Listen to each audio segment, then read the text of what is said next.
Welcome back to the UnchartedX Podcast. This is Ben, and today's show is a conversation that I had with Hugh Newman from Megalithomania. Some of you may have heard of him. He's certainly well-travelled in these circles for ancient history and stone circles. He's based out of the UK, lives in Mexico at the moment. Hugh's an author. He's written many books. He's a traveller, an explorer. He's a conference organiser as well as a tour host. He runs the excellent megalithomania.co.uk website and also has just an excellent YouTube channel that I can very highly recommend. I've been subscribed to it for a long time. It's called Megalithomania UK. If you just search for it on YouTube, you'll find it. I was very pleased to get the chance to sit down and chat with Hugh. He's somebody I've wanted to talk to for quite some time. We got into several topics that I really don't often get into in my videos, but they are things that I find very interesting. And many of these things are subjects of recent research for Hugh. Things like the accounts of giants throughout history, the connection between druidic traditions and stone circles, as well as the origins of human species across the planet. Quick update on the channel and on the podcast. I have a few releases I'm trying to get done over the next few days. I do have a couple of interviews and podcasts that have kind of been recorded and backed up, so I'm working on those. I am also working on some new documentary-style videos for the YouTube channel, so hopefully everyone can look forward to seeing those. The next one is going to be fairly interesting, and it will get into some of the discoveries that have been made beneath the ground at Saqqara.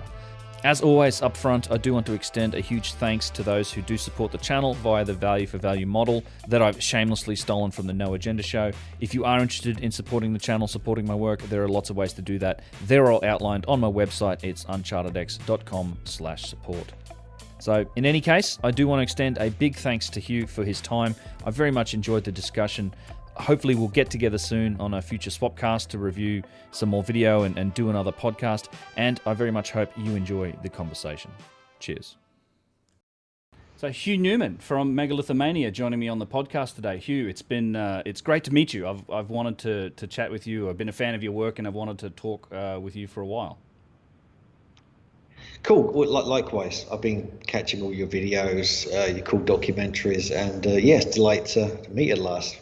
Yes, thanks. Yeah, in fact, it was interesting. I've seen a couple comments, and it's kind of an interesting story how we connected, because I think it was a video that I did on the subterranean chamber of the Great Pyramid. It was just one of the things. I think I put it out while I was still in Egypt recently, and that going down there is always an interesting experience. And you kind of related that you had an interesting experience down there, and I guess we followed up on the thread, and I thought, well, we should sit down and chat and do a podcast, and I guess here we are. Yeah, for sure. I mean, yeah, because you got a really nice video on that. I mean, I've not been able to get any crystal clear footage down there because it's just pitch black. They've got terrible lighting.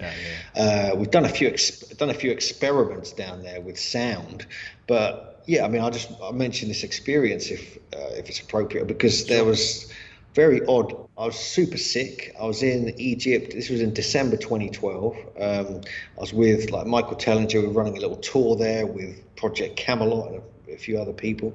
And I got the most ridiculous food poisoning I've ever had. It was just horrific. I thought I was going to die.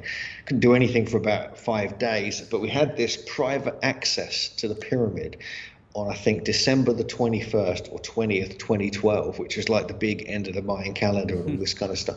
And I thought I'm not going to miss this, even though I can't walk, I can't do anything. So I'd never been in the subterranean chamber, so I made my way down there. It's a real struggle. You know what it's like. Yeah. I got down at the bottom, and I felt immediately, within 10 seconds, I felt a complete healing. Like I wasn't sick. I felt a kind of sense of euphoria, relief, and my illness, which had been debilitating me for nearly a week, disappeared just while I was down there. And I recorded myself saying, explaining what was going on, just to sort of prove it to people. And the whole time I was there, I just had this sense of kind of wellness, which is I thought, whoa, this is bizarre. I couldn't compute what was going on. I thought, well, this is interesting. Maybe it's just sorted me out and I'm going to go out, I'll be fine. But I climbed back out, got out to the entrance again, and it came back hard, and I was sick again, and I stayed sick for two more weeks. And to this day, I've not worked out exactly what happened, whether it was, I certainly had that effect. It was a real experience, but how that happened, I don't know. Whether the subterranean chamber is so, like, you're on top of this huge geometrical energy device, pummeling healing energy down to a specific spot, and I just was in it, or it was something else. Whether you go so deep in the earth, you're away from all the kind of different frequencies on the surface, which may be part of the being sick. I don't know. But yeah, to this day, I've never quite understood that, but it's almost like I had to get sick to actually kind of have that effect. And so it was quite profound, really, especially on that sort of prophetic date. Indeed. Yeah. And it's profound's the right word for that place. It's something I've not looked into for a while, but I have a memory of and it just may have been decades ago even, of seeing people that had done experiments with pyramid shapes and looking at whether plants grow better under I think there's something to that. I can't say it's anything I've looked at recently, but I seem to recall, and I know there's some other interesting things about, the perfect desiccation of animals that are in those pyramids. Maybe it's just to do with the atmosphere in Egypt in general, but I think there's something to it. And I mean, talking to Yousef, and when you go to Egypt, there's a lot of people talk about these things in terms of harmonics and resonance and activation, and the term sort of sound hospital and healing places, because we look at them today, the Orthodox view is very much, well, everything's ceremonial, everything's a temple, everything's a tomb. But when from the Kemet side, that traditional indigenous wisdom version of it, and certainly what Yousef's Father Hakim El Ayawan would talk about was things like, these are sound hospitals. They used some of the resonance that you feel when you're in there, and certainly you can generate standing waves and things like that. He seems to think, there's tales from a long time ago of those being used for healing, for healing. So maybe that might have had something to it. I don't know. But yeah, I have some sympathy about the being sick in Egypt thing. It's hard to avoid when you travel. It hits you a little bit. And yeah, even on our recent trip, I think everybody had nothing that lasted for weeks, but definitely some people struggled. You have that. Yeah, that bacteria gets into you, and it happens. Everybody out, all exits, no way. It does happen. No, but this healing thing with these ancient sites is something that, I've kind of been studying it even before this time, but never had an actual kind of direct experience, and that really got me. I'm very interested in the work of John Burke, and the whole Seed of Knowledge, Stone of Plenty, his book we did with Kaj Halberg, and how these ancient sites not only kind of agricultural or fertility generators, they're actual healing and kind of consciousness kind of stimulators, if you like. And so I think that's just a part of this old system. All these sites were built on specific spots on the Earth's surface where there was something interesting or liminal, something that was noted by the builders before they decided to build there. It could be geodetic, it could be something, specific placement on the globe. It could be energetic. They could have seen lights there or something. And so, I think there's a lot more to this when you get into this kind of, energy and healing side of it, because it's often, I'm quite, technical in my brain. I kind of want to kind of work things out, mathematics and geometry, all this kind of stuff, engineering I'm interested in. But sometimes you need to have a direct experience to kind of realize, this stuff people have been talking about for this long, Yousef, Hakim, you mentioned, it kind of becomes a reality, and it kind of sinks in, it makes you think again about it. That's such a good point. It's for anybody that's not been to places like Egypt or even Peru, and these profound places. That was my approach to it. And I've heard guys like Chris Dunn, who's an engineer. He's written books on technology. He's literally about as technical as they get when it comes to some of these fields. He has a great lecture. It's a YouTube video where he talks about it. And I had this similar experience. I didn't know about this till after I'd the first time I went to Egypt. But the first time I approached it, I was thinking about Egypt and interested in the mysteries, heard from Hancock and things. And I had that analytical approach, but and a lot of people go there thinking that's they're engineering, I'm going to study this and try and figure it out. But then when you get there and you actually are in these places, there's a profound experience that comes along with it, and whether that's maybe got to do with the location or something, but it's this emotional reaction you have to it. And I try to describe that to people. It's like when you go to, a lot of people try and look at these very analytically, but you tend to find that there's an emotional component that comes along with it. And Chris Dunn has a great story that he tells along the same lines. It's like he went there thinking he was just going to study it, and then all of a sudden you have this just profound reaction when you're there, and it's all these, I guess, feelings. It's an emotional reaction. It's like left brain, right brain. That all comes together in these places. It's an interesting phenomenon. Anyone who hasn't been there, I mean, that's something that is why people find themselves going back again and again to places like Egypt and these places. Just that it's that feeling that they give you when you're there in a lot of ways. I mean, when I first saw the Giza pyramids, like, what was it, 12 years ago or something, it's just so, I couldn't cope with it. You know, this is long before I had that experience, but it was just something about seeing these huge precision engineered geometry just built on the land, and they're really abstract. There's a real abstract thing about the Giza pyramids in particular. I get the same feeling at Göbekli Tepe in southeast Turkey. There's this real abstract, artistic kind of design spec that you see. That's what you see with your eyes, because it's completely sealed up, wasn't it, originally, with perfect, limestone over one of them, granite over the others, and so forth, black and red granite and so forth. And so, that to me is just.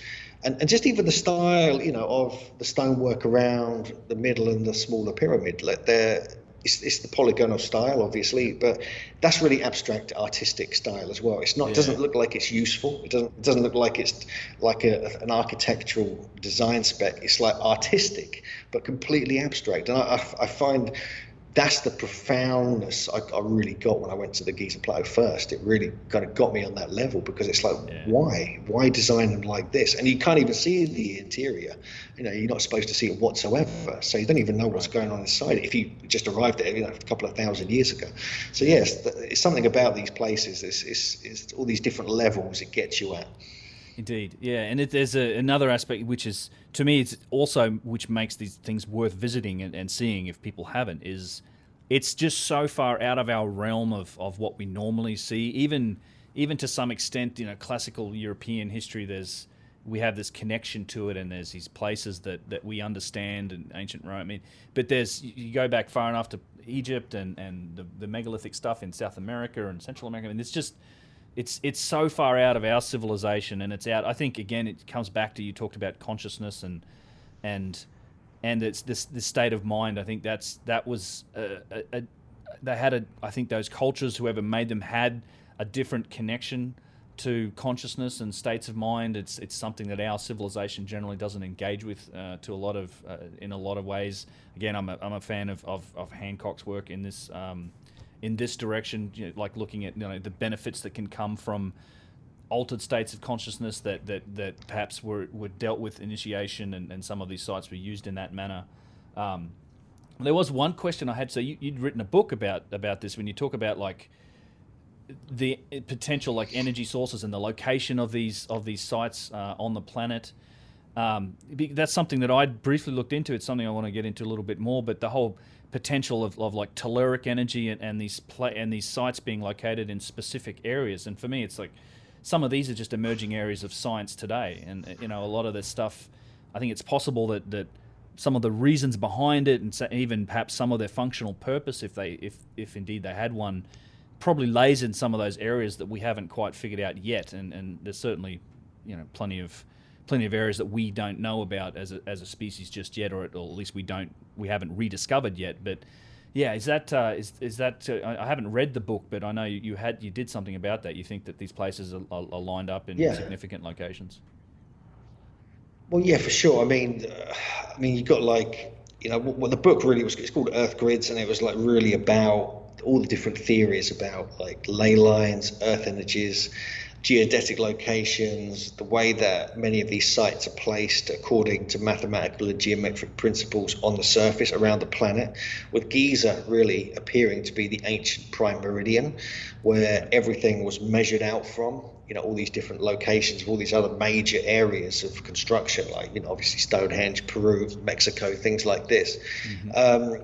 But yeah, Giza's really it seems to be the center point of all this. Even Göbekli Tepe has links with Giza, geodetically, which is surprising because that's so old, and Giza's not supposed to be that old, although some people say it is, of course.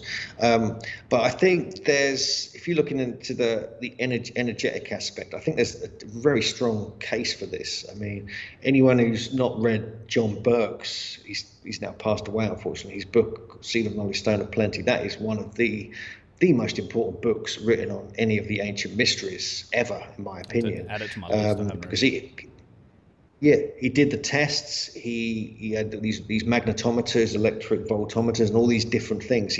Really expensive, really big equipment. Take it to all these sites, take measurements for days on end, not just one measurement or two. He'd do it for days on end, and he would get the results that all these kind of geomancers or dowsers or alternative thinkers had been expressing for a long time. And it was, it brought some of the indigenous and native tradition to life, that they were talking about these sites in this kind of energetic, spiritual manner, where these strange lights and energy were seen. And actually there's a reality to it, and he found that. And then you mix that up with what you mentioned earlier, the whole study of archaeoacoustics, and suddenly you've got this kind of invisible science re-emerging that people are just only the last decade or couple of decades have really started to get with these ancient sites. I mean, archaeoacoustics was ignored when that first came out, but now they've done all these tests in places like Malta and the Hypogeum, inside the pyramid, obviously, and even at stone circle sites like Avebury and Stonehenge and smaller sites, they're actually finding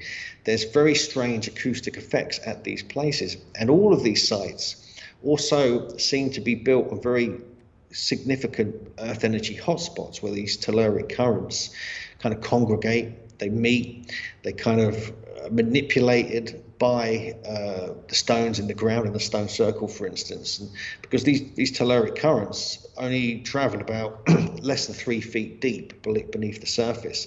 So if you've got anything that goes below that, i.e. stone going deep in the ground, or you've got a ditch or a henge around a site, the energy will hit that, and it would follow the path of least resistance, and then it would be controlled and manipulated by the builders into specific parts of the site.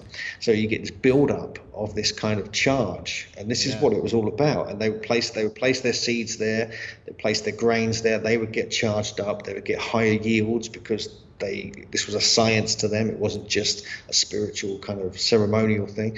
And the same spots, they would also, meditate, and it would affect their consciousness. So it's the same energy they were manipulating for fertility and agriculture was actually affecting old states of consciousness. And so this is a whole other kind of invisible aspect of these sites. And this applies everywhere. This isn't just in Stonehenge or just in the everywhere, right up until recently, when proper where kind of sites like these sacred sites were being constructed. Even churches, up to in the Middle Ages, they were using very specific geometry and placement, and even orientating it to the solstices and the equinoxes.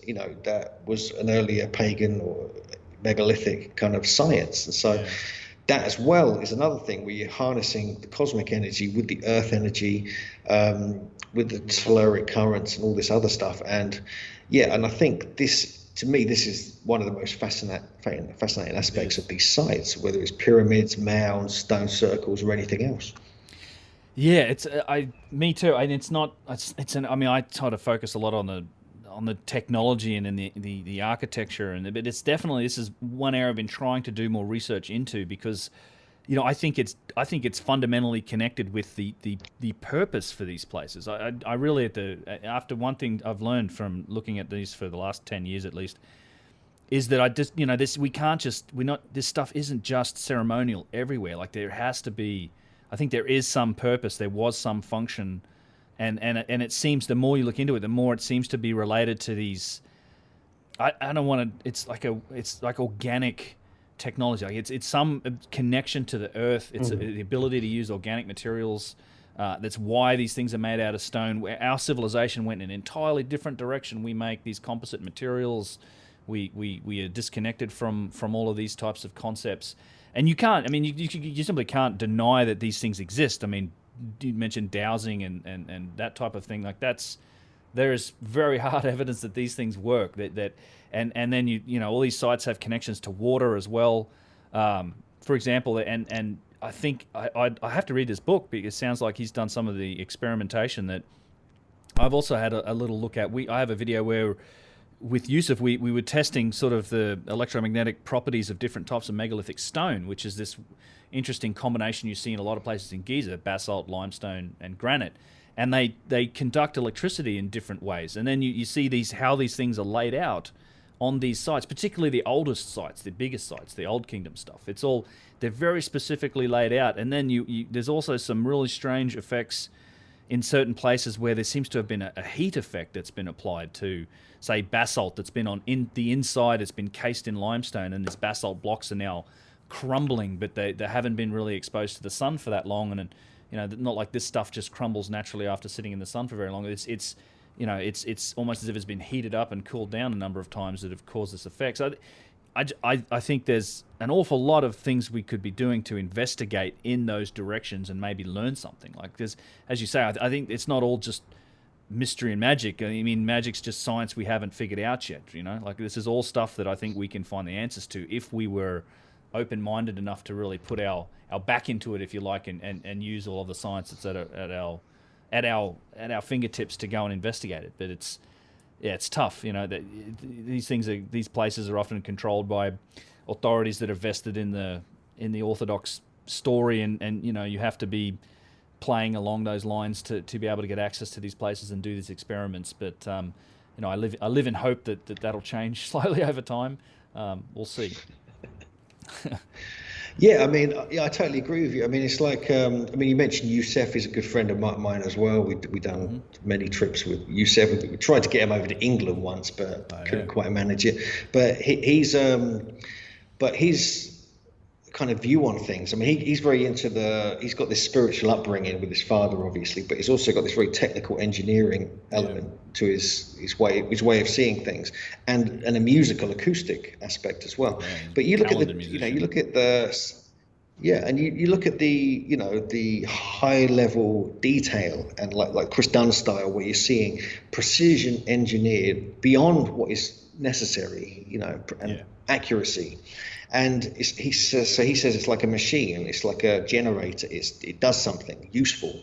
It's not just there to look pretty, it's actually got this other kind of aspect to it. It works as a functioning kind of energy machine.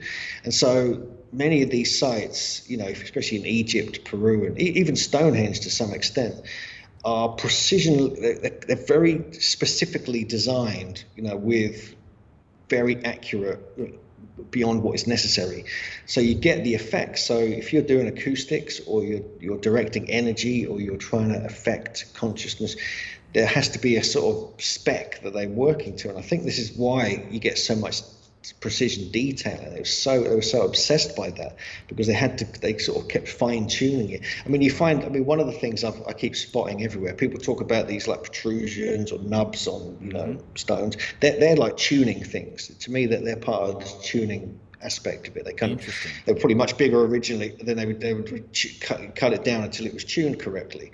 Likewise, you get scoop marks. You get scoop marks in Aswan, you get scoop marks in Peru, Machu Picchu, Ollantaytambo, all these other places. You actually get them at Stonehenge. There's two stones there, possibly three, that have got clear scoop marks, like ice cream scoops, like butter, they've been taken. And some of them are huge, some are this big, taken out. I'll send you some images to add here. And they're almost identical. It's like the same technology, but to me, they're tuning it. They're kind of just trying to alter it slightly so it tunes and it hits this resonant frequency. And I recently spotted this on the Tlaloc statue that's outside the Mexico City National Museum, the Anthropology Museum. Around the back of that, it's got this huge, I'll send you stuff on this, but it's got this huge backpack on it. Well, it looks like a backpack, but down one side, just because the light happened to be correct that day, when I was there a couple of months ago, you can see scoop marks again. And again, I thought, Christ, that's the same as what we're finding in all these other places. Now we've got it in Mexico as well. So I think there's a lot of this going on. If you look at Stonehenge as well, you've got like the inner kind of parts of most of the stones are very neatly cut. They're kind of flat in some respects, but the outer is rougher. much rougher. You also get this on the polygonal walls as well. You get this kind of beautiful, kind of puffy polygonal design. You go around the other side of it, and it's like completely rough. They kind of that's roughly tuned, but this side has to be perfect. And often they're hidden, some of these perfections as well, so you don't even see them. But yes, I think there's an element of that when they're actually trying to just alter the resonant frequency for energy, acoustics, and other purposes. That's a really interesting explanation for those, because I have some friends, Andrew Finnick, who runs the, I think, Ancient History Criticism channel. And there's a really active group on Twitter. They're forever like discovering nubs, and they're trying to understand it. They're casting it in terms of some sort of stone language. But I really like that idea. I think that's the idea that it's being used as a tuning device to sort of affect the fundamental resonance of the structure of the stone. That does make sense to me too. And then you've got this material that you tune it by removing or taking scoops out or changing the size of these nubs. That's an interest, and it is something. It's one of those worldwide phenomena. You see it all over the place, and that kind of would be the next question. Is that we see this in so many different places. What's your explanation for that? Do you think this was like ancient cultures that were just connected to nature and some of these fundamental earth science types of things, or do you think it's the remnants of something that of a global civilization that came before? I mean, where do you see all that fitting in from a ancient civilization perspective? Yeah. No, that's a big question, that one. Yeah, this is like, I'm very much a fan of Graham Hancock. I'm also a fan of John Michel. He was like my mentor, and he wrote several quite brilliant books, including The View Over Atlantis, and they kind of cross over. John and Graham do in many ways. John's now passed, unfortunately, and they said a similar thing, but clearly there was a global civilization in prehistory at some point, going back to the time of Stonehenge, Peru, Egypt, and all this kind of thing. There's no way there wasn't. I mean, there's clear evidence of diffusion across the planet. Yeah. That is going on. Some areas maybe didn't get much of that, but there's also this idea that they were utilizing, when they were mapping the planet in this deep prehistory, they were actually kind of setting up communication beacons at these sites. So how they did that, whether they were just master kind of telepaths or they were actually traveling constantly, which makes sense to me actually. I think there's something else going on with these sites. I think they're not just what we think they are. I think that there's something about them which is being overlooked by everybody so far. I'm not sure what that is, but I think it's something to do with communication, and whether it's part of, whether there's actually they were like antennas, like sending energy and communication to one place to another using the crystal technology. I know this sounds a bit sort of cosmic, far out or whatever, but I think there's something actually to that people that's often overlooked. It sounds a bit woo-woo, but why are they always using big stones? Why are they using crystalline stones?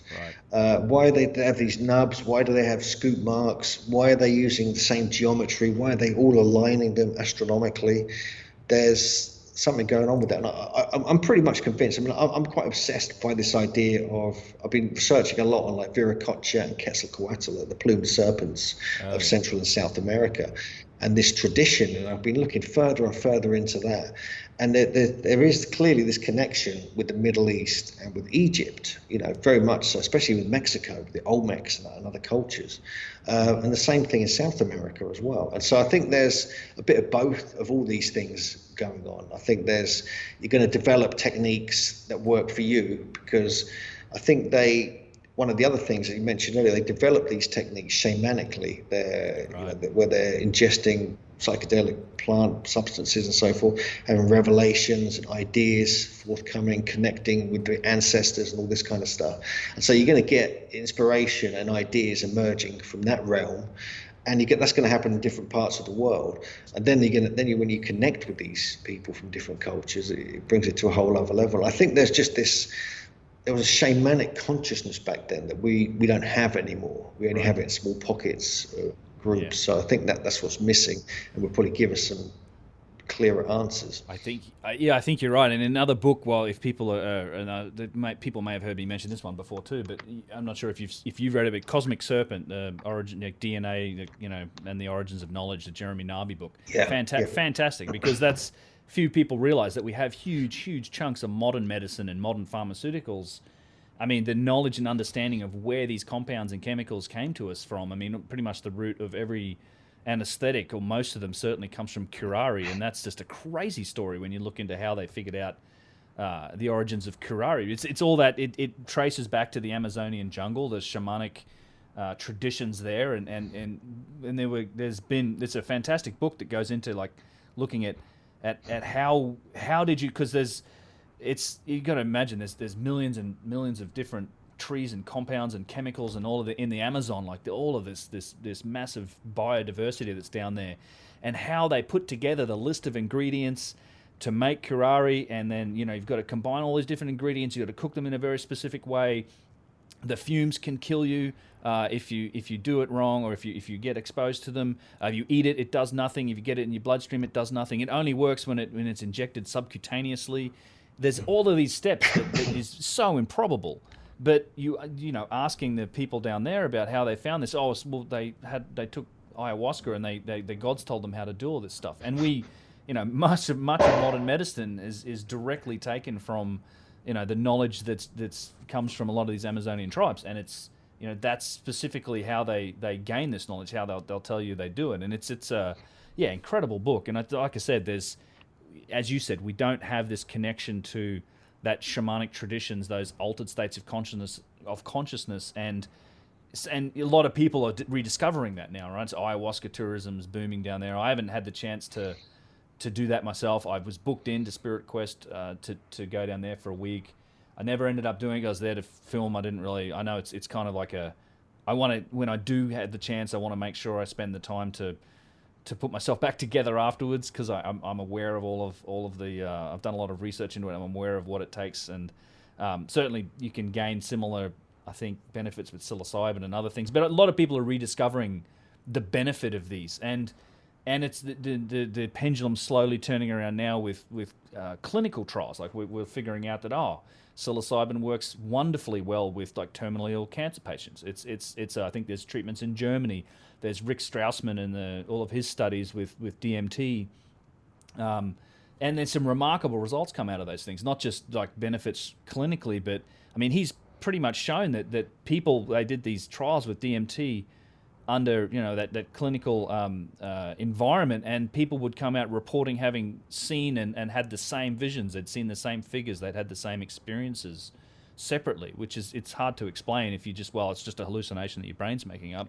There's something else going on with these things, and it's just a lot of this is a case of being more open-minded. I mean, the whole moratorium on psychedelics has been going on since the 60s. It's a weird case of us overcorrecting, which we do in a lot of places in our civilization. We overcorrect with science. It happened in the age of reason with geology. We overcorrected, swung away from catastrophism. I see this happening in a lot of places, but yeah, I think time and effort, maybe we can, an open-mindedness, I think we can learn a lot of stuff. I think we just need to spike each of the government facilities with a bit of ayahuasca. I think that'll do the trick. Yeah, that's another one of Hancock's things that I really agree with. It's like anyone who wants to run for public office must have at least 10 sessions of ayahuasca or something. Just get that grounding connectedness with the rest of the world. You might stop being such a bunch of... Yeah. It's like, how are these the choices for elected officials? Yeah.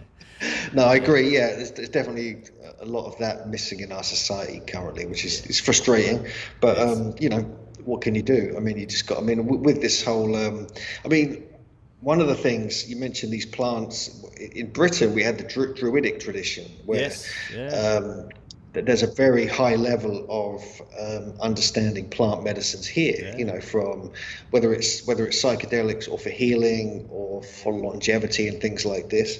And my colleague and friend Graham Phillips wrote this book called The Wisdom Keepers of Stonehenge. He came and spoke at a conference last year about it, and he's convinced that many of these megalithic sites are actually built not just aligned to the solstices and equinoxes and certain turnings of the year for that ceremonial astronomical aspect, but actually to mark times when to go and pick or plant these different plants, right. or when to do things to them and to adjust them and to manipulate them so they grow in a certain way and they produce what you need to produce. And so he thinks there's a lot more of that within some of these sites than people realize. They're actually kind of what he calls them like repositories of living knowledge, where actually certain plants, because of the kind of energetic effect, the fertilizing effect of these sites, plants will grow abundantly in that area, around stone circles and so forth, even within them.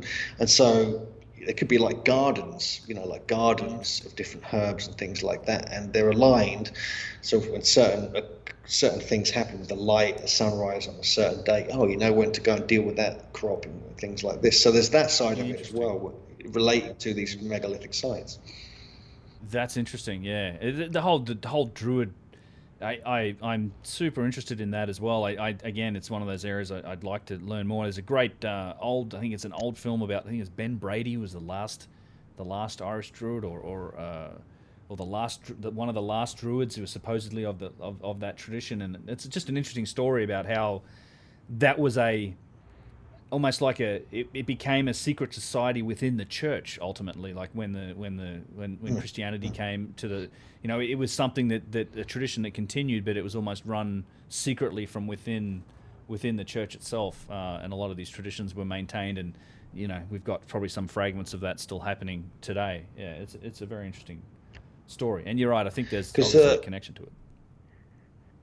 Yeah, I mean, the lineage of the Druids didn't die out when the Romans took them out in Anglesey in 61 AD. That didn't happen.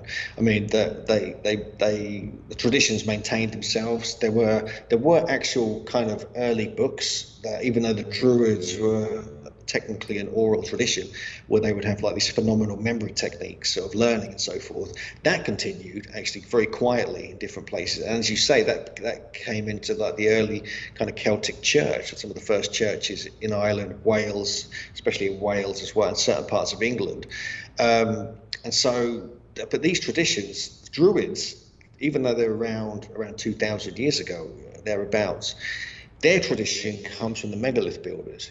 Even though the megalith builders weren't Druids as such, because it was much earlier, that everything that you find that's been decoded from stone circles were what the Druids were doing as well. But even though they went into more nature religion, more pagan nature kind of religion, but they still utilized these megalithic sites, and that lineage, that secret lineage, continued, and the Druids were the last ones really holding that knowledge. And so there were pockets, though, like you said, this guy in Ireland, I've seen that documentary, and but there are other kind of, in Wales, for instance, there's all these remarkable stories that go on, filled volumes, which again is now a lot of it's being written down, but it's all ignored though. No one's kind of interested in it.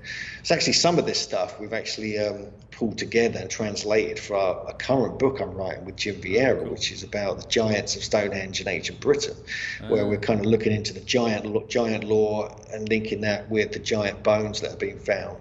But in Britain, we did a whole book on America a couple of years ago, but now we're focusing on Britain, and we've got what an amazing kind of chunk of knowledge that's been no one knows about, kind of put in this book. I've been working on that today actually. Cool. And so that brings in a lot of these kind of secret elements, these secret traditions and oral traditions really that only got recorded maybe in the Welsh language, that no one's got around to actually translating. But that's a tough one. But we've we've found a couple of scholarly books where they've translated a whole bunch of this stuff, and we're like, whoa, that's what's going on. These books that are half in Welsh, half in British. Luckily, this one guy managed to do this about all the giant lore. We've translated some stuff ourselves from these obscure kind of British ancient languages. It's very, very interesting. And then he got the work of Alan Wilson, who thinks he's found he's translated a whole bunch of these lost Welsh documents as well. And he's found this whole timeline that goes back to around 2000 BC in Britain, of this kind of druidic kind of knowledge. like the true history of the origins of Britain as well. So there's a lot more, there's so much of this information which is still hidden now, even though it's kind of available. Right. But there's a lack of interest, really. Really, yeah. I feel that. Although I think I do get the sense that there's more people are slowly becoming more interested in. I don't know. There just seems to be in general, a little bit more interest coming into some of these things. And I do want to. You mentioned giants. I'd love to talk some more about that because, that's one thing where it just seems like what's the summary on giants in general, the story? Because is it a different species of humans, do you think, or was it because I sort of go, my perspective on it is this, because you hear about there's so much anecdotal evidence for it, but I'm just on one hand I'm also like, just we need one bone. I know that there's been a lot of findings, there's a lot of reports of it, and it's just like one bone, because I figure even if we had, it's the same thing as Bigfoot to some degree. It's to me, because if we had one bone or one skull or any one femur, then it would just become part of that fossil record for us. I don't know what if there's a reason for like the Smithsonian here buying up all that stuff or getting rid of it, and I don't personally don't really understand why, because it's like we know there's Gigantopithecus, we know that there was some large hominids in the past, but it's and if we found something, it would probably just slot right into this, because we're always finding new subspecies of Homo sapiens and this and that. What do you think was going on, particularly with giants and the connection to ancient cultures? Yeah, no, that's a good. I mean, it's a tough one. I mean, that's one of the reasons we kind of got into investigating this, because it was really hard to find solid evidence. That kind of intrigued us, because there's so many of these reports. Yeah. And then you got in America, you've got all the newspaper reports. You've got thousands of those. You've got the Smith, but the thing is, you've got people like the Smithsonian, and you've got universities, you've got other kind of institutions, and they have records, very clear, concise records of discovering giant skeletons and bones up to 10 feet tall in some cases. And so the fact is, and they measured them and they photographed them. We've got some of the photographs in our previous book. And then the Smithsonian took them all away. And so that's it. There was a kind of, there's two aspects. There's one, you got in the late 1800s, we did a whole chapter called the Smithsonian Files in our previous book, looking at the kind of how the cover-up took place. And it was like an unfortunate sequence of circumstances where there was political, religious, scientific agendas, and plus manifest destiny taking place, where the white man was thought to be superior, so they could take over the Native Americans' land and push them onto reservations. And they kept finding all these stunning artifacts, these 8 or 9 foot skeletons with these powerful kind of ruling elite skeletons, burials, these huge geometric, very sophisticated earthworks, pyramids and mounds, and it didn't fit with their manifest destiny agenda. So they kind of anything that made them look more superior than the current white man who wanted to take over everything, they put it brushed it under the carpet. But we've got data actually in the Smithsonian annual reports. 2 of them, we've got like 17 accounts written and recorded and excavated by Smithsonian archaeologists, talking about bones between 7 and 9 feet tall. And they had them, and then they took them away. And so then one of the agendas as well is that they would send out people to collect all the Native American bones, especially the skulls, especially large skulls, and bring them back to the Smithsonian. Then they disappear. Then you had NAGPRA that came in, the Native American Graves Protection and Repatriation Act, that came in 1990. And that was a good thing in a way, because it was, the Native Americans were taking back all the burial skeletons and everything else that had been on display. The problem is all the giants bones and that got taken and put away, and it became illegal to dig up or have bones or skeletons, other such things in your possession to this day. And so we've got tons of photographs, loads of photos of these bones, these skulls with measurement things next to them. So it is a reality. It's not all made up. Clearly there are some newspaper reports that would exaggerate. We have a similar thing going on in Britain and in different parts of the world, where it just doesn't. I mean, we've actually got photographs in Britain and I've seen a 7-foot skeleton in Britain that's 2,000 years old. It's on display in a museum in Yorkshire, and so and there's another one on display in London, which we've seen as well, some bones anyway. And yeah, so it's just a case there's very small amounts of physical evidence, but there's enough with the scientific, archaeological, proper measurements in excavations to like make this a reality. But who these were, we can go into more detail if you like. There's different theories on that. Well, and it sounds like there's good provenance on a lot of these records too, particularly if it's the Smithsonian themselves recording some of it. Yeah, I mean, I can see how that would happen.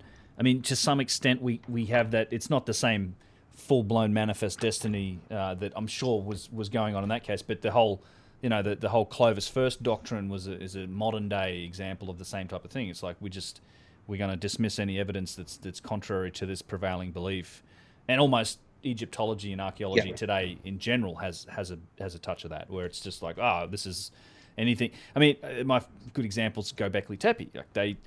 Like it makes me laugh to this day, the fact that once that came up, they didn't redate civilization. They just changed the definition of what it meant to be hunter-gatherers. Now it's because that was never building megalithic stone circles and these huge, and it's a huge site. People don't realize how big, how much of it's still underground. But they, instead of saying, well, no, okay, because to me, it's pretty obvious this is civilization. You require civilization to build something like this. But instead of changing the date of civilization and pushing it back to go in line with the dates for Göbekli Tepe, it's like, well, no, now we're going to tweak what it meant to be hunter-gatherers. These guys got bored on the weekends, they just wanted to do some stonework with their buddies, get away from the women, put some 10-foot, 10-ton megaliths up. Yeah, just it's too easy being a hunter-gatherer. I understand. But and for me, it's with giants and with elongated skulls. Certainly, there's plenty of evidence for that. That's not just cranial deformation. Brian Forrester, I'm going to be talking to him as well. I've talked to him a few times about this, and I've been down there with him and looked at it as well. To me, it's. I think there's our genetic past is way more complicated. I mean, we're like, there's a great video on YouTube from a Exerber. He does this. It's called "Where the Last Humans Left." And it's just, he makes incredible content, but he's pretty much showing you that we're the last humans left. And I think that our real past, and that I think I just haven't, you can't prove it, but I have an inkling that this megalithic society, the builders, the length of civilization on this planet probably had a lot to do with other species and other types of humans. And then whether that was elongated skull people, whether it was giants, and whether or not they had other fundamental capabilities that we no longer have. Now, maybe we're the mongrels that came in and wiped them out. Who knows? Like we're certainly aggressive and warlike enough. I mean, just look at the way we've been running the place ever since we've been the dominant species. We've been beating ourselves and each other on the head and everything else, for that matter, the whole time. I don't know. Maybe that's what happened. Maybe we're just we're the ones that knocked them off. I don't know. It's possible, but I think there's a lot of that stuff is tied up in this, and with giants, because I get a lot of people suggest when you look at megaliths and giant things and pyramids, it's like, the giants built this. I'm like, you can't. I don't think you can simply explain all this stuff just with assuming people were bigger and stronger either. Like, there's a degree of we talked about precision earlier. There's a degree of precision that requires just some sophisticated technology to make. It's not just brute strength and giant people. Like that, you can't explain everything. Just simply with that. Yeah. So, but it's I wonder about the lack of it and the lack of like acknowledgement. Maybe hopefully one day there'll be some guy in the Smithsonian that's going to change things, and they'll dig through the archives and they'll pull this stuff out, because it's like we don't have we're away from the manifest destiny thing now. I'd like to think we're slightly more enlightened, perhaps a little bit, than we were. Slightly on the path, let's say, and in some ways. In some ways, we take it way too far too. But that's the question, because it's not something I've done that much research on. I'd like to do more. That's why I asked. But yeah, is that what you think is going on too? Do you think that's the connection to these megalithic sites? You think that's the giant connection to history? Yeah, I think there's an element of that. I mean, we don't go all out and say giants built everything. We're not too much, but there's an element of that, I think. I mean, if you look at, I mean, when you start looking at the traditions, the folklore, the kind of oral traditions and stuff, I mean, everywhere. I mean, giants. Everywhere I've been, I found it. Yeah, and even creation myths, the origins of their countries, and other such things. And I think there's something in it. You got to like listen to this because folklore and these oral traditions have reality to them, and I think a lot of scientists are coming around to this. So whether that's enough to prove, to back up the giants case, we don't know, but we try and we put everything we can into the book we're working on to like look at this, because even Stonehenge, the first name of Stonehenge that's been recorded was called the Giant's Dance. That's what it was always called before Stonehenge, before the Saxons came and changed it to hanging stones. That's what Stonehenge means, kind of thing. And so you got things like this, but we've found, we've got reports of skeletons 9.5 feet tall, 14.5 feet tall, 7 foot tall, within a few miles of Stonehenge, in the burial mounds that are around the Stonehenge landscape. And so, hang on a sec, what the hell's going on here? So when we found these accounts, we were like, whoa, some of these are 700 years old. We've also got like things like, in Salisbury, the nearest town to Stonehenge, you've got, for the last 700 years, they've been parading an 18-foot giant effigy around their city once or twice a year for 700 years. And one of the names it was later given was St. Christopher. And St. Christopher, if you look in, I don't know if you know about this, St. Christopher, we do a big analysis on this in the book, was actually a giant. And he was from the Bible lands. He was actually a Canaanite giant from the Bible lands, like a Nephilim or an Anunnaki or whatever you want to call them. But Nephilim is probably the correct. And he carried Jesus across the river, and he became famous. He's in all these churches in Britain. And what's a Canaanite giant doing being paraded around near Stonehenge for 700 years? Yeah. To me that's something going on. There's like a connection there that's maintained itself through tradition. But yeah, and you mentioned the different types of humans. I mean, even in Britain, we've got you got the classic kind of modern human, which really came from the Beaker people, they're called, but they were like a very robust, quite tall, taller than average, robust, powerful skulls and jaws and high cheekbones and solid skulls, round skulls. But before them, the Neolithic people before them, they kind of came over in the Bronze Age, the early Neolithic, these so-called European Beaker people. But they were megalith builders. They're the ones who probably did most of Stonehenge and a lot of the stone circles. But before that was Neolithic people. They did like the long barrows, some of the early stone circles, some of the cairns and other structures, standing stones and so forth. But they were milder, kind of smaller people with slightly longer, thinner skulls. And they've become known. Maria Wheatley's done a book on this about they actually slightly elongated the skull. Some of the royal elite did, but this is a very early culture. This is like very earliest phase of Stonehenge. And so there's two different types just in Britain that we're aware of. But you've got these kind of ones that were even earlier than that. This is the classic Cro-Magnon. These go back to 44,000 years. Yeah. And there's tons of these have been found along the coasts of southern Britain, in Wales. You've got them all over Europe and France and so forth. And these were up to 7 feet tall. And they were around 40,000 years ago. And so hang on a sec, why isn't this mentioned? But why is this being, if you start looking into the anatomical history books and trace and find the earliest ones you can, often in different languages, in Latin and so forth, you've actually got records there that the Cro-Magnon were 7 feet tall. That's how big they were. And they were all over Europe. They were doing this, doing that. Different cultures were moving around, coming in at different areas. And we've found evidence as well. We've got quite a lot, surprising that we've found evidence that there's a route from America to Britain. And so we've got evidence that the Cro-Magnons, we mentioned this in our previous book as well, may have even come from America, and they were there earlier than 44,000 years ago. And there's certain skulls up to 70,000 years old. And we featured that in the last book, and we're following it into this book. And Graham Hancock's done his new book, America Before, and he talks briefly about some of this as well. And there's an earlier book, I forget the name of it exactly, America BC, I think it's called. Jeffrey Goodman. This came out in the early 80s, and he talks about that. He thinks like America was the origin point of the Cro-Magnons of Europe. He didn't know about Denisovans then, obviously. That's a whole other story. It is. Yeah. But you also got Denisovant influences, which are even earlier, mixing with the Cro-Magnons, and so that there's a lot of hodgepodge that people just aren't aware of.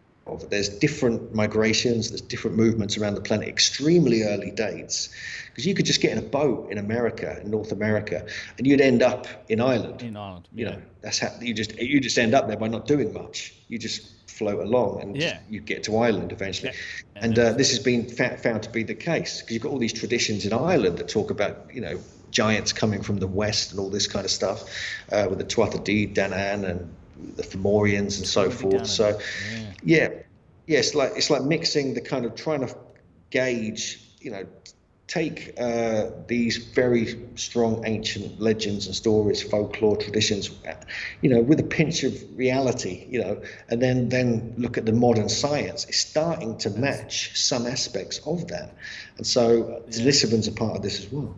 Yeah, that's really well said, actually, because that's a direction that I've headed, and some things that I've found too is that there is, the more we get into it, there's like all of this corresponding evidence that's coming from some really modern science that's supporting the things that, and these grains of truth, as you like, that are contained in these ancient legends and traditions from all around the world. I mean, it's, you mentioned Graham Hancock, his book, the Cerruti Mastodon site's a good example of some form of hominid occupation of the Americas as much as 120,000 years ago. Definitely. In fact, there's been an update about that site recently that is pretty much conclusively shown that, yes, this is the result of tool use and hominid, because that was always a bit of a speculation with that. But it's evidence that there was something going on as far back as 120,000 years or 130,000 years in the Americas.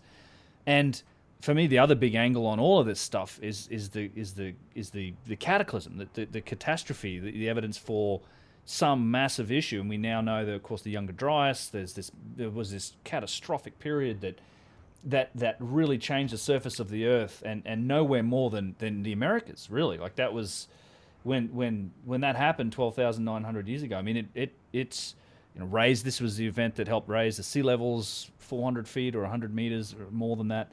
And it truly changed the surface of the Earth in the Americas. So any real trace of anything that was going on here would have been wiped away. Same thing that would happen if something similar to the Younger Dryas happened today to this continent. But yeah, I think there's a lot of evidence, and certainly possibility to the fact that something could have been going on in the Americas that may have been the origin for some of this stuff way back in time, and then whatever was here was, I think, in a lot of ways erased when the cataclysm hit. Because, I mean, I've talked to, I don't know how much you've gone into some of the Younger Dryas stuff, or the Carolina Bays is a really interesting topic when it comes to that. I mean, Antonio Zamora's got these incredible slides where you can look at this quite literally saturation bombardment that happened. And I think the Carolina Bays are connected to the Younger Dryas, most likely as the result of an impact onto the Laurentide ice sheet. But, you know, for whole areas of that East Coast, like thousands of miles, was just, you couldn't have been outside and survived this. Like, it may have had a significant hand in the megafaunal extinction, just the shrapnel damage from the ice that was coming in, and all of the things that have now formed the Carolina Bays that were all, again, modern science, LiDAR imagery. We're discovering these massive cataclysmic landscapes that we had really no idea existed until now. We're looking at them through this lens of new technology, and it's like, holy crap, something happened here, and we're able to go back and sort of do some dating on it and things like that. But it's that history of story, the story of history of story. It's not as set in stone as we think it is. I think it's a weird. I don't know what happens in our society. Like, we grow up and we have a desire to be able to know our place. I think as a species, it's like a fundamental tenet of what it means to be a person in our civilization. Like, well, okay, we're smart, we're intelligent, we're ahead of everyone else. We're standing on the shoulders of everyone that went before us. We know what happened in the past. We're confident in that idea. I think it's this. It's like, almost like a key component to being a modern human. But I mean, I think the more you dig into this stuff, the more you realize, like, that whole story, it's on very shaky foundations. Like, there's way more to it, and we really don't have much of an idea about what happened in the distant past, and it's quite likely that there was something way more sophisticated and complicated going on, not than just people banging on, flint tools and the whole Neolithic Stone Age. Yeah, no, I agree. Yeah, and you mentioned this the Younger Dryas. I mean, that's pretty much. That's pretty solid now, that whole theory to me. Sure. I mean, I think Hancock kind of championed it and put it out there. He got it out there to a wider audience when he brought Magicians of the Gods out. But this, you go back to you mentioned the megafauna. They're getting extinct. Possibly through the Younger Dryas. Well, there's actually Native American tradition that states the same thing, and this goes back to the work of Vine Deloria Jr. He was a mentor. He's like a Native American scholar, activist, and teacher, professor. He died like 12 years ago, but he was the mentor of Ross Hamilton, who became our mentor for our book Giants on Record, and he wrote the foreword. He helped us with the book, and one of the things I was reading through loads of old Vine Deloria's work, and he talks about a time which is possibly the time of the Great Cataclysm, and it was called the Dark Tent. Mm-hmm. That's what it was called. That was the traditional name for it, where the whole sky became dark. It was like being in a dark tent. This was the time, he said, not only did the megafauna get wiped out, but so did the mega-sized humans. Right. There were times before the Dark Tent where men, giants, would herd mammoths like we herd cattle. There were, before the Dark Tent, there was times where they would have to wrestle with giant beavers to kill them, to eat them, things like this. And these were huge beavers. These were like man-sized beavers. Like and you get more stories like this.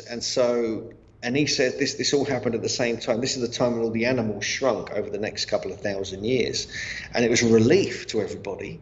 And the surviving giants, I mean, literally this is in the folklore, this is in the Native American stories that potentially are 12, 13,000 years old.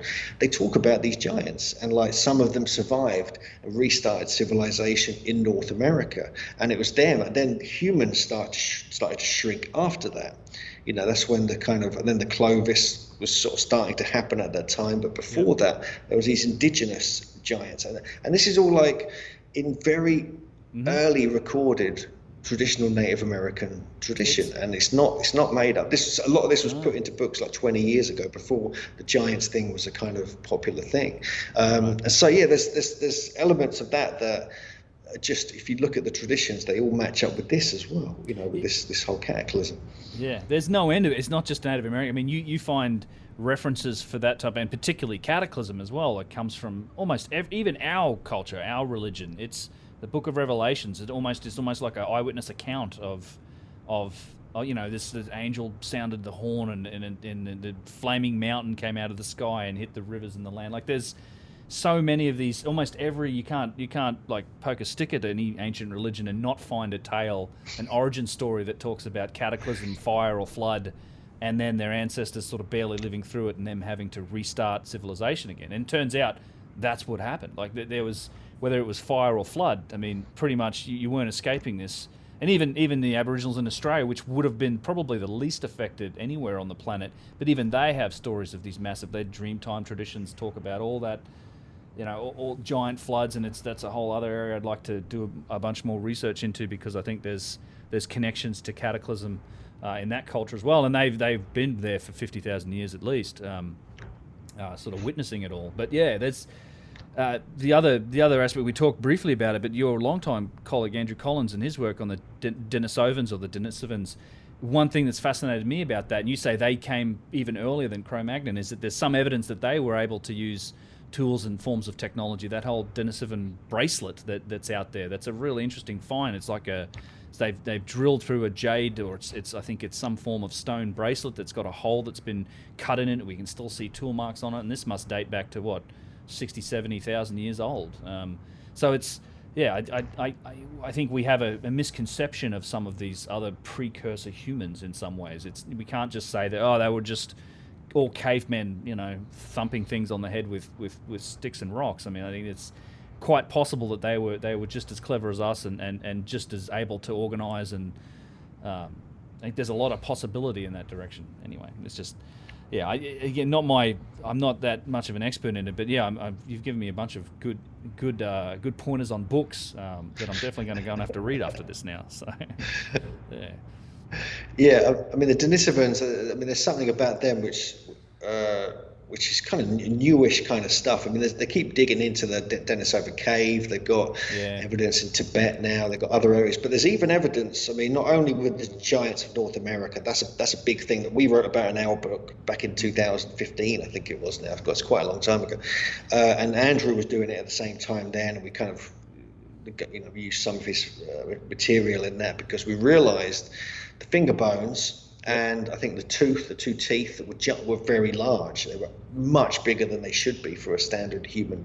So there was an assumption, well, maybe they're giants. And more evidence has come out sort of suggesting that these were very large, very powerful individuals. They weren't just standard-sized Neanderthal type humans. There was a whole other thing going on with them.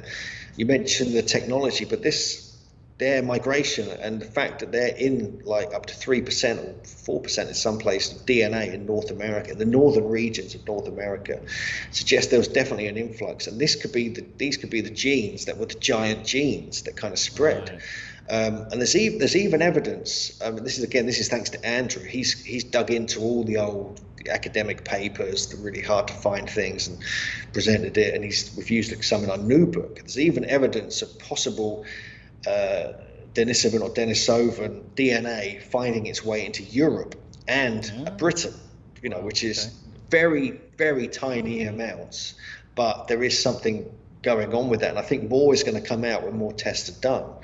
And whether it seems likely it came from the east, through Russia and Europe and so forth, but there's so much. Seems to be a lot of unrecorded migration from the Americas to Europe, especially Britain. You kind of naturally end up in Ireland if you're coming over from North America on a boat. There could be Denisovan DNA coming that way as well. And so, it's still being researched. So you've got to wait really and just see what else they come up with. But I mean, the fact is, it's a whole different type of human. So if the Denisovans are like a different type of human that have never been noticed before a few years ago, then maybe there's others that we're not even sure about, don't even know exist yet. Yeah, I'm sure there are. I mean, there's Homo floresiensis. There's a couple others that have just, it's almost every couple of years it just gets more and more complicated. Speaking about something you mentioned, like the idea that Cro-Magnons and Denisovans and our other brethren hominids, if you like, are much more robust than us. I mean, I've heard it described as like their bones and everything. It's the difference between broom handles or broomsticks and axe handles. Like just there's a bigger gap between those guys and us. That's why that whole missing link debate kind of started and has never really been sufficiently resolved, because it's not just one link. There's probably more like 7 or 8 missing links between the old species that we know about and us. And one guy that I've been a fan of, again, he's unfortunately passed as well, but Lloyd Pye had done I liked some of his work on human origins. He does kind of take a Sitchin bent towards it in the end, in the Anunnaki, which I'm not a huge believer in, but I do like his analysis in terms of looking at Australopithecines, and there's and he also presents really strong evidence for things like a modern case of Bigfoot, or some potentially still living descendant that's come down that line, that has these strong connections in the footprint evidence and all these other things that suggest an evolutionary path that may or may not still be living today. And kind of our role in all of that is still a little bit questionable. Like our connection to all of that still a little bit questionable, I think. I mean, we're as humans, we're definitely creatures of this planet. Our mitochondrial DNA, it's the same tree of life. Like we're from this place, but there's some interesting. So I think there's some interesting work to be done on the DNA side of this, and I know guys like Brian Forrest has been trying to get DNA results looked at for his elongated skulls, and they found some unknown elements to that. So yeah, again, it all points towards this more complicated version of the past, that there may have been a lot more going on than the typical thing that we just expect. That makes sense. I mean, one of the things in North America which gets me, it's not just the Denisovans and the different types of human that could go back into a very early epoch, but what some of we're quite closely looking at the actual kind of accounts of, like, if we're talking about giants, these giants. I mean, some of the skeletons, the way they're described by anatomists and other such things when they were discovered, were extremely kind of like powerful, kind of almost bodybuilder, superb kind of posture skeletons with like almost royal, regal look about them. And the thing is, there's like almost like an elite were breeding between themselves in the North American traditions, the Native American traditions, most certainly. So they maintained this kind of DNA lineage of this kind of royal elite class, and these became the giants, or these may have even been descended from the people who survived the cataclysm, the final remaining giants who survived after the megafauna extinction and so forth. And somehow, right up until the early 1900s, these people were still in existence. They were witnessed by some of the American presidents. They were documented by various writers and artists and photographers and so forth, the Osage Indians, for instance. And some of them, they actually sometimes even had their own villages separate from the commoners, and they were 7 feet tall, 8 feet tall, and that's the way it was then. And this was like, you look into this is Ross Hamilton and Vine Deloria both wrote a lot about this. And Vine Deloria was a very serious academic. He wasn't like making stuff up about giants to sell books. He was like genuine, this is what has been told to me by these elders who have since passed away. These are the stories of their people. And so and the fact that you have eyewitness accounts of all the Spanish explorers, not just in North America, but also Mexico, Peru, Colombia, other places. They were witnessing live giants and battling with them. This is the crazy kind of things. And so this lineage, these different types of humans were around till recently, and these were slightly different. Like you say, we're like the mongrels have taken over, the world. The final kind of royal elite got taken out by smallpox and incoming Europeans. The rest of it. Yeah. Well, no, it makes sense. I think it's.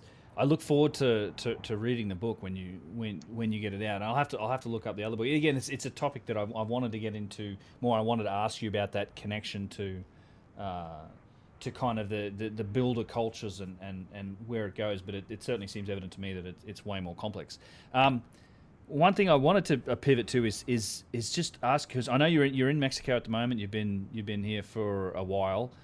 With the current world situation, I imagine Mexico's a good place to be relative to England in the winter. Yeah. Somewhat, yeah. Yeah, I'll bet. But I know you also live pretty close to Stonehenge, and I've been a fan of your videos of Stonehenge. In fact, you've got a bunch of them up in the Megalithomania channel. If people haven't seen it, go and subscribe to it. There's a ton of awesome content on there. I kind of wanted to ask you, it's just, I've read a bunch of Stonehenge is an interesting place. One thing I wanted to ask you about, what's the modern experience like at Stonehenge? Like, what's it like to go and visit that place? And what's the best way to do it? Is there, because I've heard a couple different opinions on this, and I've certainly heard that they've changed things, and that there's sort of gone for the worse, and it's maybe something we can get into, because I've seen similar trends in places like Bolivia and Egypt, where this is, the time to go is always now and as soon as you can, because they keep making it more restrictive. But what's it like these days? Yeah, it's fine. What you can do with Stonehenge, which, a lot of people don't realize, currently you can actually walk up right behind Stonehenge and stand at the heel stone, which is the kind of outlier stone. And you can see it from there free. It's like free. You can't go in the stones, but you can see it. And so if you pay to go in, which is like 20 or 30 pounds nowadays, you have to go all the way to this visitor centre, get a bus to the site, and then you're controlled where you can walk. You can't walk in the stones anyway, and you're paying all this money.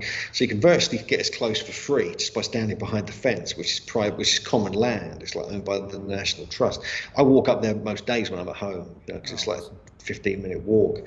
And you can actually see it from the road as you drive by as well. But going into the visitor centre, paying for a ticket, doing all that. There's some really cool stuff. They've got a museum there. They've got like a cafe. It's a huge money-making operation for English heritage. It's their biggest income of all the properties they own in Britain, and they milk it big time. I mean, it's quite disturbing that you've got this stone circle sitting out in this field on this wide open space, and they've managed to get a fence around it and control it, which doesn't make sense to me. And there's actually an old decree that was written by the guy who once owned the land. This was over 100 years ago, 150 years ago, I think. And he said that he sold it on the condition, this is to English heritage, that they were called something else back then, that anyone could go and visit Stonehenge for less than the equivalent of like 10 pence or like 15 cents of a dollar. And that's it. So English heritage have been, actually people have bought that with them, this decree, said, hang on a sec, I can pay you this much and go in. And their excuse is inflation. So now it's £30 or £28 to go. But there's actually a common law thing where you can just walk into the stones, jump over the fence, walk into the stones, and they can't do anything about it. Because it's and if the security try and touch you, they're not allowed to. They can get done for assault. So there's ways to get in if you're really cheeky. But the other way to do it is what we often do, is wait for the solstices and the equinoxes, where they let people in for free in the morning. Often it can get really busy. It's obviously not happened all last year. The other thing is what we do, we do, my Megalithomania kind of conference and tours and stuff, we run little private visits. You can book out the whole of Stonehenge. It's like 60, 70 quid a person. You can go in, just your little group in the mornings or the evenings. So we do that quite often. If you were going to come over, we'd sort that out, because you want to do it that way. If you're a serious kind of researcher and you want to experience it, see all the little bits, all the scoop marks and other things that no one else will show you. I'll show you where they are. There's like this, that, here, there's that. You can see all the alignments from within, and you can go right inside it, get right up close and experience it that way. I mean, that's the best way, but that's by far the most expensive way. The other thing is get a jetpack and just land in the middle of it when no one's looking. Yeah, well, that day's coming, I'm sure. But yeah, it's one place I've not been. It's one of those places that's on my list of the UK. I've not been there. I know there's a tremendous amount of stuff to see over there, and it's just not, it's not somewhere. And I really would like to go there. Actually, I've often thought that this is a little crazy, but I've often thought that it would be hilarious, good fun to just spend a few weeks in, like, if you could do it in the summer, go chase around the crop circles and things like that, because I imagine that's quite an industry when that happens. And just I don't know. God. I mean, it's like an internet rabbit hole for me, like that whole, all of that sort of thing. It seems like it would be a good time chasing that. Yeah, right. Yeah. It just. I mean, I do that. Go ahead. Sorry. I get excited by this. The crop circles are actually what got me into all this stuff. I got to admit that I was living in the eastern side of the country, in East Anglia, in Cambridge, and I kept hearing about it. I was into, like, when I was young, I was really into the paranormal and UFOs, esoteric kind of stuff when I was like a teenager and all this kind of thing. And it was the crop circles that drew me into the megalithic landscape and made me realize, wow, actually all the megalithic sites are equally impressive as the crop circles. I mean, obviously a lot of crop circles have been exposed as man-made and all this kind of stuff, but even with those, I got to admit, I mean, I go every summer, I'm out all the time going to crop circles, filming them, getting my drone out, doing all that. I love it. It's just a kind of summer project, but I've been going visiting them for 20 years, and like I've looked into this really quite deeply, and there's a prehistory of crop circles that go back hundreds of years, I've heard even thousands of years. Yeah, and so there's the whole phenomenon now, which is a lot of hoaxing and land artists creating them, there's a reality to it that is based upon a genuine, very strange phenomena, which is actually being found all over the world. It's not just in Britain. You have traditions in other countries that talk about these fairy rings in Ireland. You have in the 1950s and 60s, you had a whole bunch of them in Australia. You get stuff. You get ice circles in some countries. You have remote fields in the middle of nowhere. People see this swirling kind of energy, and next thing I know, there's a crop circle there, like in remote, like the middle of Illinois or somewhere like this in North America. And so there's a genuine phenomenon to it. And the weird thing is, in Britain especially, they always occur near megalithic sites. They're always in the vicinity. They're always like, if you check all the alignments between stone circles, often they're on the lines between them, and all. It's like, what the hell? So there's a real unusual mystery to that originally was a real mystery. Now it's been taken over by, I know people who make them, for God's sake, I know who they are, and so it's a bit frustrating, but yeah, that's a funny, very interesting phenomenon. Well, it is, yeah. And I thought it was all, before I started looking into it, I thought it was just all, just hoaxing and stuff. But turns out you're right. There is a real history of them, and some of them in particular are very, very hard to explain. There's in fact you can't, and yeah, it seems to be based on there's something else going on there. I just think it'd be fun to do exactly what you say you're doing, which is run around in a summer project and document it. I think that'd just be a great time. It's definitely, I'd put that on the card. I'd love to get over there and do something like that. At least, yes, see something like Stonehenge with you. That'd be awesome. But yeah, there's one other. I mean, you see, I was going to say that when you talk about like the whole experience of visiting these places, it's something I've noticed too, just anecdotally for people, is that even on the last trip to Egypt, they're sort of tightening the screws on what you can and can't do. I mean, it's understandable in one degree because you've had the right before. Let's just forget about 2020, but the rise in tourism on a lot of these places.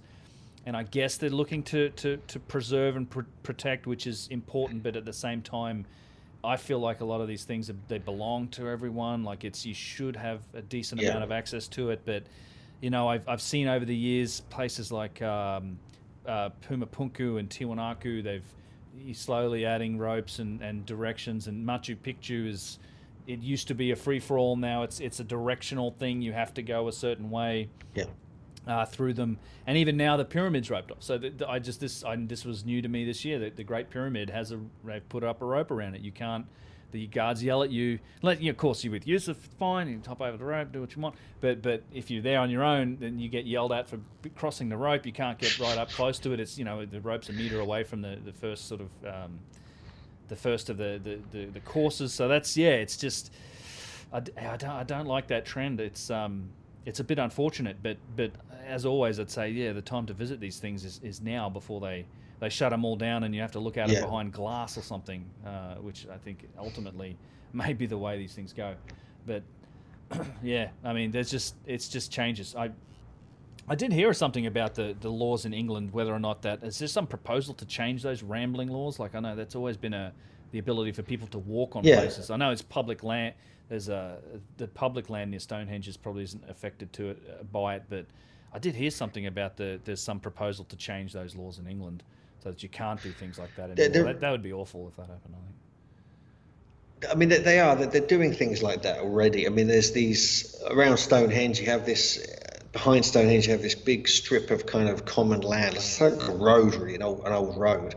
It's no longer used really as a road, but you get all the travellers and kind of hippies all parking on there in their camper vans, and they're fine normally, but and it's common land, so they're allowed to do it. They have rights to park there, but they keep bringing all these laws in and excuses by the local government to remove them and lock it all up and build all these gates. And now because of COVID, now because they're trying to protect, they claim they're trying to protect the land. They want the grass to grow properly and stuff like that, so you can't walk on it. So there's all these little restrictions keep popping up. Yeah, for sure. And now they're trying to build this tunnel under Stonehenge, under the Stonehenge landscape, and actually goes directly under my house, incidentally, and so I'm not having that basically. So that's going to become like a pristine landscape, but it's going to stop anyone being able to see the stones by just walking to them, or driving by them. Which is like the brilliant thing that when you're driving down to the West Country, this is the main road going through. Yeah. You can just see it, and like everyone slows down, so this traffic's really slow and really gentle. 2-lane traffic, one either way, and it's actually great. It's brilliant. Everyone slows down, appreciates it, has a look at it, gets the photograph, moves on, and everyone, no, we can't have a slow road in England. It's like, no, actually you can, because it works and it's perfect. And people can park up, they can walk behind the stones without paying. see it, you know. So as it is perfect in my opinion.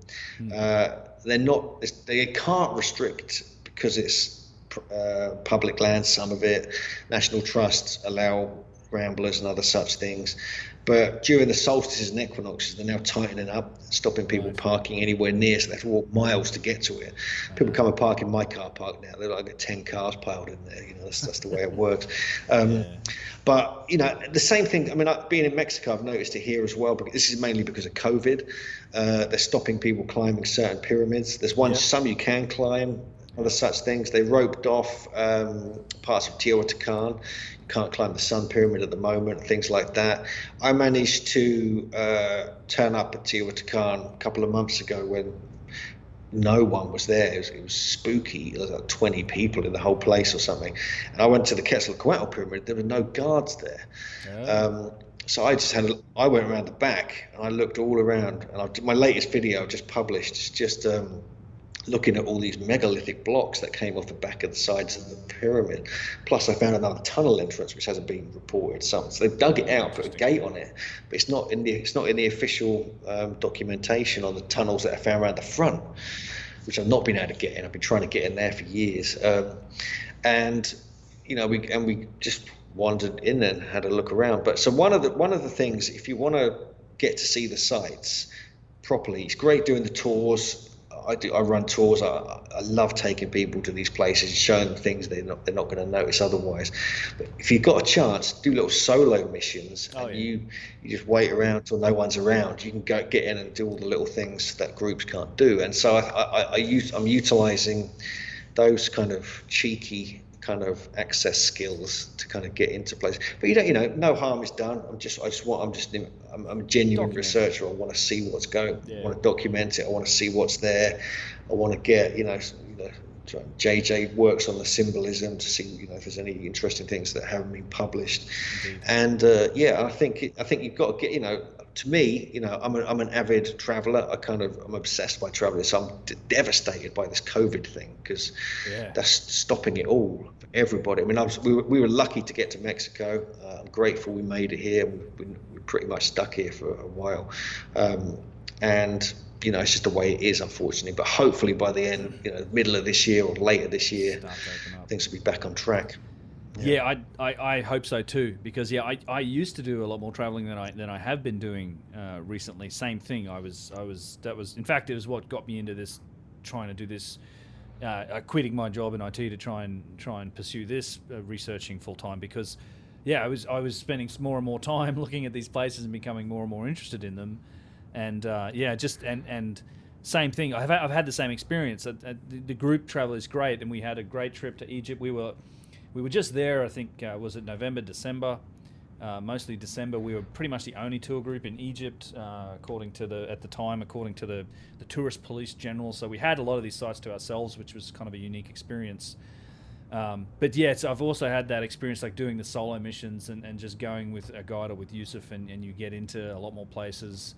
It's a lot of, then there's a lot of places that are like that I think it's you can get into that, you know, perhaps the group can't. I'm certainly interested in those types of things. Had a couple of good experiences like that type of thing at Saqqara. Like you get down into the catacombs underneath there, and there's rooms full of human bones and some interesting stuff that is kind of off the beaten track. Same thing. Like it's not, you know, just to document it, not trying to do any harm to it. I have the same feeling, but. Yeah, at the moment I'm trying to figure it out as well. Like I'd like to get back down to Peru and Bolivia, but it's all a bit uncertain at the moment with what's going to happen. And I sympathize with you guys. I mean, it's probably good to be in Mexico, but I don't know, like guys like Brian. I think Brian Forrester was in Egypt when it went down in March in 2020. It took him 5 months or 6 months to get back home. It's like, holy crap, that's a rough story. In fact, that's what I wanted to say too. Don't know if you heard the story about this one poor Japanese tourist that was stuck in Aguas Calientes when it all went down. With Aguas Calientes being the small town at the base of Machu Picchu. And he was there for like 3 months. And it's just like, if you've ever been there, it's like, that'd be okay. Aguas Calientes is a fun little town. But everything's shut. There's all the pubs and the clubs and all the fun stuff that's there, probably all shut. This poor guy's just probably bunkered with some family, but they apparently took so much pity on him they petitioned the government and they opened. He got like a couple days at Machu Picchu on his own. Like it must have been maybe made it worth it for 3 months of being stuck in this small town in the Andes. But he had a couple days up at Machu Picchu on his own, like, sort of walking through the place. But yeah, that poor guy, man. That's yeah, the world's lost its mind. Yeah. Yeah. I mean, we when COVID kicked off in March, I was in Malta, and we were just about to start a tour. We were literally the day of the tour beginning, or 2 days before, they announced Malta is not allowing visitors in. So all our people were about to arrive that day. And so, yeah, and I was aware of Brian. I knew he was out in Egypt. He's supposed to go to Israel as well. That never happened. And so, but I was there, and it was just, oh my God, this is happening as we speak. There was no cases in Malta when we arrived, and then the day before the tour started, 2 days before, there was like 3 or 4 cases, and they started closing down the country. And I'm like, oh really? So we've had to postpone it once. We've had to postpone it twice now, so it might be in 2022. So and all our other events, our conference got postponed. It's super frustrating. I mean, Zoom's great to do conferences with. I'm doing stuff with Ancient Origins website, and stuff like this. But man, it's like, you know, these like-minded people, we've got to like hang out and explore and share ideas and stuff. And I think it's really kind of a struggle for some people who are kind of people, you know, want to be out there meeting people. So yeah, no, I bet. Yeah, and in fact, well, that's another Malta. I had plans to get there. I have a good friend who lives in Malta. I've had plans to get there too. It's affected me too. I had, you know, I had been spent a couple of years planning and trying to grow the whole thing I'm doing, and then it was just like my plan for this, like last year and this year, was to do much more travel and research and stuff too. But yeah, it's sort of put a pin in that as well. Although I'm trying to see what we can do. I got to say, it was really refreshing to have the group of people that we had in Egypt, just because it is possible. You take the tests and you go there, and it takes a certain type of mindset too for some people that are willing to go through all the hoops and the things you have to jump through to travel. So we had a really good group in Egypt of people that were just knew it was an adventure. And we had some hiccups, you know, the cruise got cancelled because we had it booked. It was all the cruises in Egypt were cancelled, the Niles cruises, and then they were on again, and we had a ship and we were ready to go, and then like 2 days before the damn cruise was supposed to start, they pulled the permits for everyone. And we're like, shit, so we had to adjust on the fly. But people, you know, they all realize that's just the risk of trying to travel in 2020. But yeah, hopefully this year, like you say, 6 months or so, maybe it'll start to open up again. I'd like to think so, because there's a lot of those places I'd like to visit and get back. No, for sure.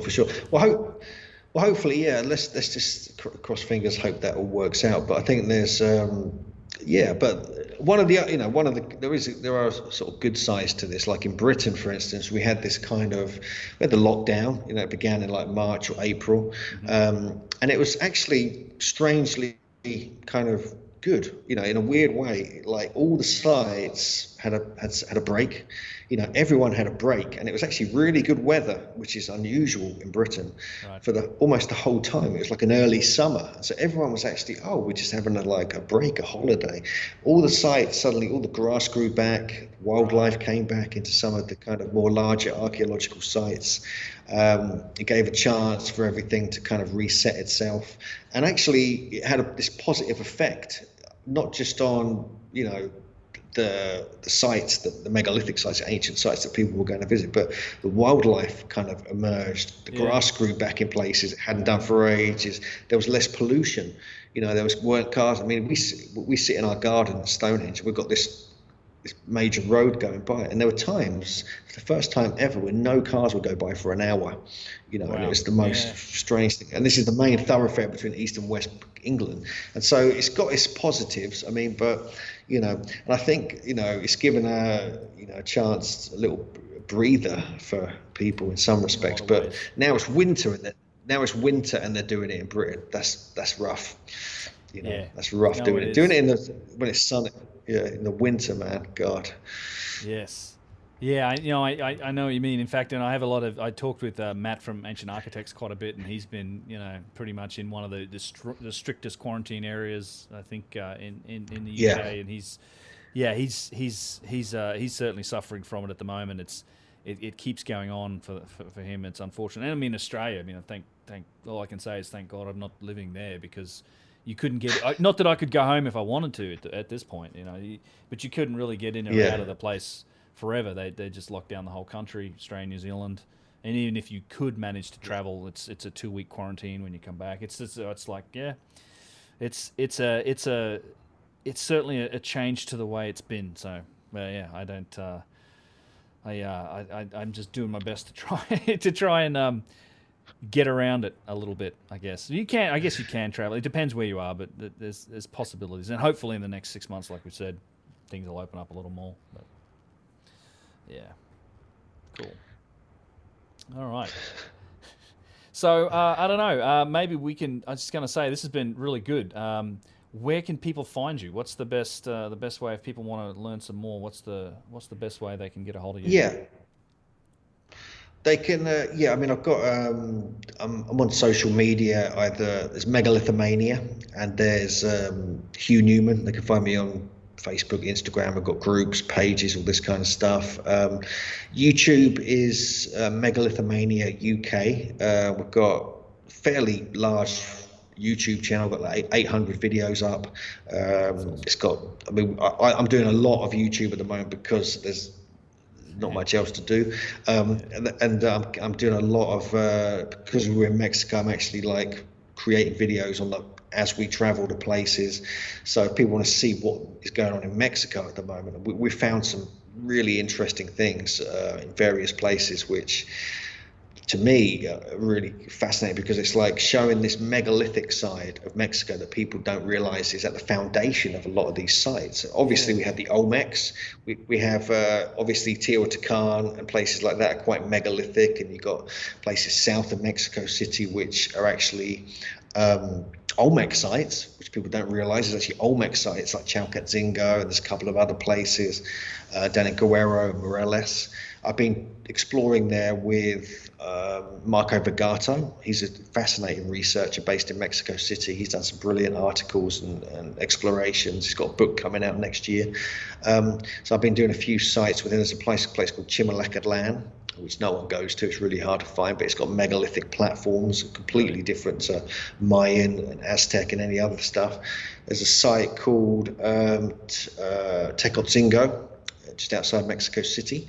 That's got Peru style precision steps carved out of solid rock and bowls, and like almost like Chicana crosses, and like no one knows about this. I've got a video coming out on that next week, with some good aerial footage. And so so we're doing a lot of this on our YouTube channel. We just encourage people. I mean, I think in this current climate, we encourage people to watch our videos, because it provides a sort of certain income, a very low income, but it's actually like helps us a lot. Plus, it's like armchair traveling as well, and so people get a chance to see stuff, that they're not going to be able to go to see at the moment. But we've been, so mainly it's YouTube channel. They can catch me on social media. The website is megalithomania.co.uk. That's our kind of website for our conference and our tours. We have a few updates on there, but we mainly have that as our kind of foundation of what we are, what we do. People can kind of catch me on social media, YouTube and stuff. So I'm out there. They can find me. Excellent. Yeah, and in fact, I love the style of videos. Again, another recommendation for me to go and subscribe and check out the YouTube channel, because I've been a fan of it and subscribed to it forever. I watch a lot of your content. It's yours and JJ's. In fact, Megalithic Maiden, I think it is, for her on YouTube as well. She produces great videos as well. I was going to say too, is if you're interested, I know we discussed this, but I'd love to get you in on one of the swapcasts We've been doing this thing with the Brothers of the Serpent recently, where we've been because I'm sure you're in the same situation with I have so much raw footage from all these places that I've been to, and it's impossible to get it all into a video. So, we've been sitting down and doing these kind of long format looks at a certain place or here and there, and sit there and just discuss it and talk about it. And if you're interested, I'd love to get you in on one of those, because I'm sure you've seen tons of things in Egypt. We're not just restricting. It's not just Egypt either. It's South America. I've actually got a lot of footage from the Yucatan region in that area, and in fact, I'd love to talk to you about that at some point too, because that's for me. There's question marks about megalithic foundations of a lot of that stuff, and I haven't got enough experience down there, and I haven't seen enough yet to really understand it. And I imagine you've seen a whole bunch more of it, and you've probably spent a lot more time on those sites than I have. So, yeah, one of these days, if you're interested, I'd love to get you on one of those shows. No, for sure. I mean, the Swapcast sounds great. I mean, with Mexico, like I said, it's I've been coming here since 2003. I've spent a total of probably over a year here of my life. Wow. This might get a bit longer, by the looks of it, it might continue. Me and JJ are obsessed by the Olmecs. That's the main Mexico thing. We're obsessed by the Olmec. We've been at all the Olmec sites. We've met locals. We've been taken to sites that no one's been to on private land. We've seen artifacts no one's seen. We've got all this kind of footage. We're obsessive. We're writing a book. We're starting a book about it as soon as I got this Giants one done. And but even in the Yucatan, we're finding megalithic origins, foundations, and dates that go much further back than people realize. Even down in Campeche, down at places like Calakmul and Becan, we're finding similar things. And we're finding Olmec influences in places they shouldn't be as well. And so this is something, over the next January on our YouTube channel was Mexico month. And I think February is going to be Mayan month. We're going to look at Mayan sites, because there's a whole thing going on here that it's much older, it's much more mysterious, and it's not just all about Chichen Itza and Tulum. There's a whole other thing. These different groups of Mayans, they were completely different. They're different styles, Olmec influences, even evidence of influences coming over from different countries. It's clearly here. And JJ's been spotting that because she's an expert on the symbolism. So that's where we're focused now. That's what we're going to be doing a lot on YouTube and pushing that out there, because Mexico is like my second home pretty much. I love it here. Yeah, awesome. I'll bet. Well, this has been great. Thanks very much, Hugh Newman. Appreciate it. Thanks, Ben. I appreciate it. Yeah, cheers. Awesome.